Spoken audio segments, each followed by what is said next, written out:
السلام علیکم ډیرو قدرمنو او زړه تراتیرو محترمو خوږو اوریدونکو هیله لرم چې روغ جوړ خوښ او خوشحاله ویاست. قلمیار اشنا یم او تاسو ته مې د جوجو ناول نهمه برخه راوړې ده، په دې تمه چې دغه برخه هم تر وروستیو شېبو سره واورئ. مخکې برخه مو تر دغه ځایه اورېدلې وه، دلته یې نسي موندلی. تواب وویل ولې؟ سپي را یاده کړه چې بېګانۍ رمه تر غونډیو ورهاخوا پسې وغواړئ. د تواب تندی تریو شو. سپی دروغ وایې؟ جوجو وخندل. ګرانه، د سپي سپکاوی مه کوه، که خبر سي نو د ځان توهین یې ګڼې. تواب پر یوه هواره ډبره کښېناست، مخ ته یې وکتل. دوو ځوانو کوچیو پوچې جارو کولې. خرو لنډ لنډ ګامونه اخیستل، پښې یې تړلې وې. د جوجو غږ یې واورېد. د کوچیانو ژوند سخت دی. تواب وویل خو ما ته خوند راکوي. جوجو وخندل. په دې خبرو پسې مه ګرځه. تواب غلی و. جوجو وویل راځه. چیرې؟ دا خوند باید له نږدې ووینو. هلک ورو روان سو. له یوې کېږدۍ یوه بوډۍ راووته. تواب په شونډو کې وویل د کروت اخیستلو بانه ښه نه ده؟ د جوجو غږ یې واورېد. تر څو به په دروغ ژوند کوئ؟ بوډۍ خپله چونډاره لمن د سپي سترګو ته ونیوله. په زهیر خو ډډ غږ یې وویل څه غواړې؟ تواب ورمخته سو. د یوه کوچي پوښتنه مې کوله. بېګاه د انګورو په تاکونو کې یوه پاڼه هم نه ده پرېښې. بوډۍ وویل موږ رمه نه لرو، مازې څو میرې راپاتې دي، مردار نه پرې خورو. تواب په خبره کې ورولوېد. تږی یم. سپی وغرېد، یو دم غلی پرېوت. بوډۍ وویل کېږدۍ ته ورننوځه، سپی خوړونکی دی. تواب ور وکتل. سپي پر خړو خاورو خپل وربز ایښی و. تواب کېږدۍ ته ننوت. پر زاړه او شکېدلي لیمڅي کښېناست. شاوخوا یې وکتل. څنګ ته خیرنې بسترې پرتې وې. پورته مات شکېدلي غلبېلونه راځړېدل. یو دم یې غوږ سوړ سو. ورمېږ یې کوږ کړ. بوډۍ له اوبو ډک جام ورته نیولی و. تواب لاسونه ور وغځول، شونډې د جام پر ژۍ کېښودې، اوږه یې درنه سوه. جوجو وویل 2 ورځې دلته وم، په همدې جام کې سپي خوله وهله. تواب یو دم وټوخل. له خولې نرۍ رڼو اوبو داره وکړه. بوډۍ وویل بسم الله. تواب جام پر غولي کېښود. زګېر وایسو. تواب شاوخوا وکتل. بړستنې وښورېدې. بوډۍ ورغله. غبرګې بړستنې یې چوله کړې. ببر سره نښتې ژړ وېښته ښکاره سول. بوډۍ وویل جار. د تواب غوږ وتخنېد. لمسۍ یې ده، غونډل چیچلې. تواب د بړستنو خواته ور وښویېد. بوډۍ د نجلۍ مخ لوڅ کړ. د هغې پر لمر سوځولي تور تندي یې لاس کېښود. سوړ اسویلی یې وایست، لکه له تناره چې دې راایستلې وي. تواب وویل ډاکټر ته مو نه ده وروستی؟ بوډۍ خپلې لمسۍ ته وچې سترګې نیولې وې. تواب وویل غونډل خطرناکه دی. بوډۍ یو دم ور وکتل. ته له کومه پوه سوې؟ د تواب ژبه بنده سوه. ما بوډۍ وویل ته بې څه نه یې، په غیب پوهېږې، سپی هم څه نه درته وایي. تواب غلی و. بوډۍ د خواست په ژبه وویل ها زویه، خدای دې په ځوانۍ برکت که، ما د خوب زر ښکارې، په دې لمسۍ خو مې یو دم وکه. تواب حیرانۍ ورته کتل. بوډۍ تور واړه دیګ ته لاس ور وغځاوه. دیګ یې د تواب تر مخې کېښود. د یوې غړکې نوین یعنې تازه کوچ دی، په شکرانه کې یې در سره یوسه. تواب ولاړ سو. بوډۍ تر لمن ونیو. تواب بیرته کښېناست. شونډې وخوځېدې. د نجلۍ مخ ته یې خوله ورنږدې کړه. له چوپ سره د هغې په ببرو ویښتو کې نښتې په لاله وغوڅېده. تواب په بیړه له کېږدۍ ووت. منډه یې واخیسته. لرې ودرېد. د پښو سرپکې یې واورېدې. ورمېږ یې کوږ کړ. سپي لکۍ خوځوله. تواب کښېناست. غوږ یې وتخنېد. جوجو وویل ښه نو ته بزرګ یې؟ تواب ته غوسه ورغله. ملنډې مه وهه. جوجو وخندل. کوټ کوټ کوټ. د تندي ګونځې دې بیا ډېرې سوې. سپی بې حوصلې دی، یوازې اشاره غواړي، یوه ګوله به دې کړي. تواب غلی و. جوجو وویل یوه پوښتنه. تواب ور وکتل. څه؟ غونډل انسان وژني؟ اوهو، تېر کال یې زموږ د دهقان کوچنی زوی وخوړ، یعنې وچیچه. څو ورځې وروسته یې ډاکټر ته یووړ، خو په لاره کې مړ سو. تواب غلی سو. یو دم یې وویل اوس نه مه وایه چې غونډل بې ازاره دی. جوجو وویل بیا دې هم په قضاوت کې بیړه وکړه. غونډل مې ظالم وګاڼه، خو هغه رایاده کړه چې کلونه کلونه همدلته اوسېدو. بس کوچیان راغلل، غټې ډبرې یې لرې کړې او کېږدۍ یې ودروله. موږ د امرکانو یوه پخواني غار ته پناه وروړه، خو هلته یې هم په کراره نه پرېښودو. نجلۍ ډکه بدنۍ په غار کې تشه کړه.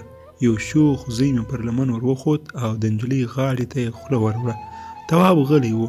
جوجو وویل ته خوشحاله یې چې دا کوچۍ مړه سي؟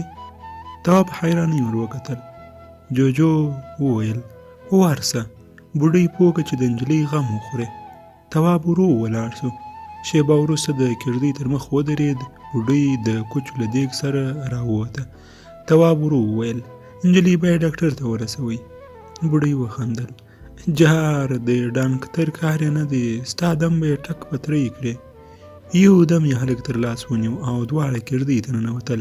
بوډۍ د نجلۍ له مخې وړستن لرې کړه. په خوند یې وویل ها ورته وګوره، کراره پرته ده.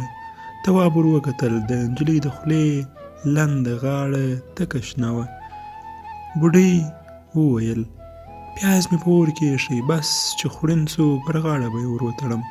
ټول زهر یعنې زهر او ناونه یعنې چرک به یې راوباسي. ډډ کوچنی غږ واورېدل سو. دا څوک دی؟ تواب په بیړه ور وکتل. له عمره پوخ چاغ ګردی سړی ولاړ و. بوډۍ وخندل. تږی و خو په بزرګۍ کې شک نسته. یو چوپ یې سنځله کراره پرېیسته. کوچي لوی ډانګ د ګردۍ ټوټې ته ودراوه. خیرن بالښت ته یې ولي ولګول.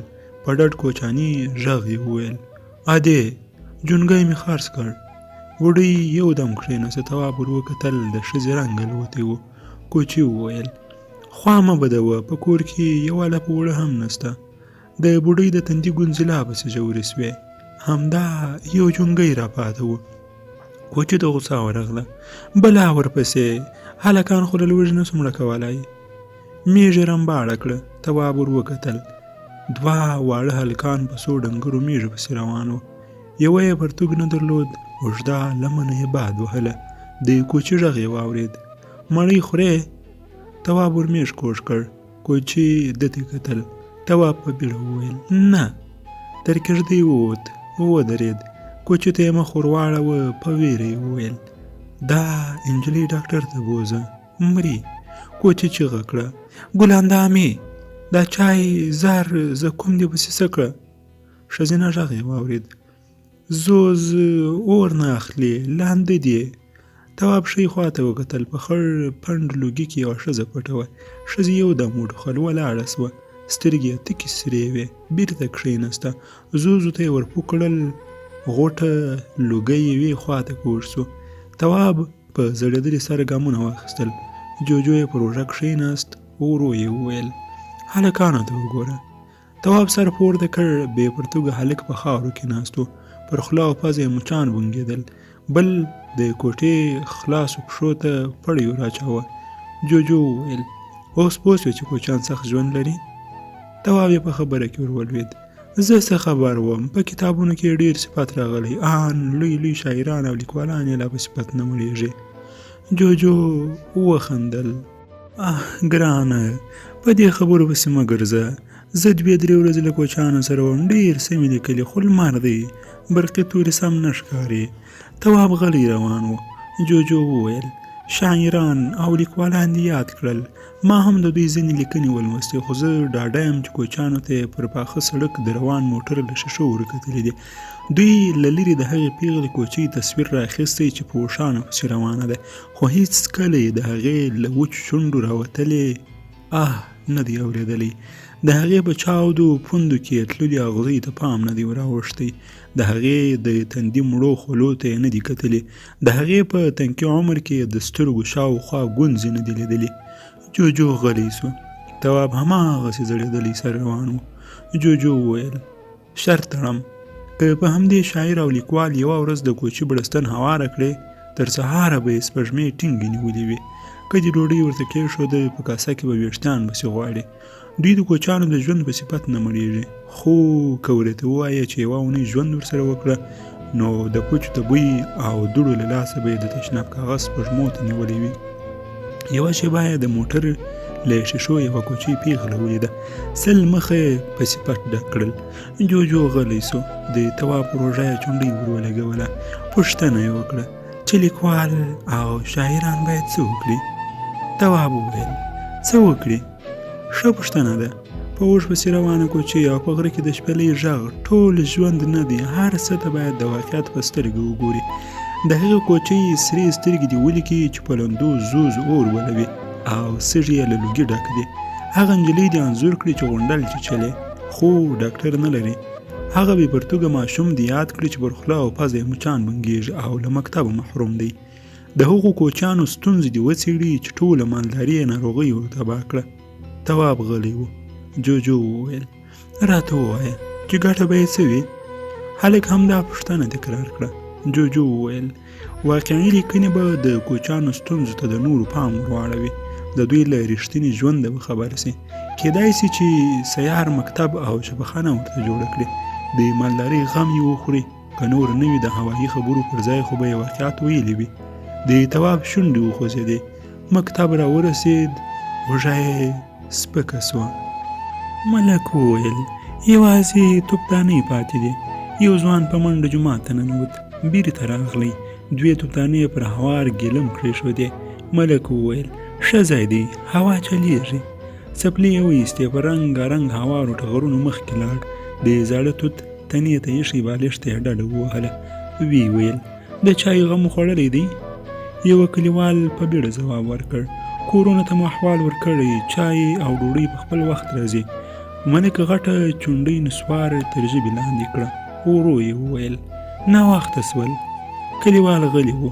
ملک وویل توابه زویه د جومات بام ته ور وخېژه. ډېرو قدرمنو او زړه راتېرو محترمو اوریدونکو، د جوجو ناول 9مه برخه پر همدغه ځای پای ته ورسېدل. دا چې نور مخته څه سته په کتاب کې بلې برخې ته انتظار کوو. تر بیا زه در څخه اجازه غواړم د خدای جل جلاله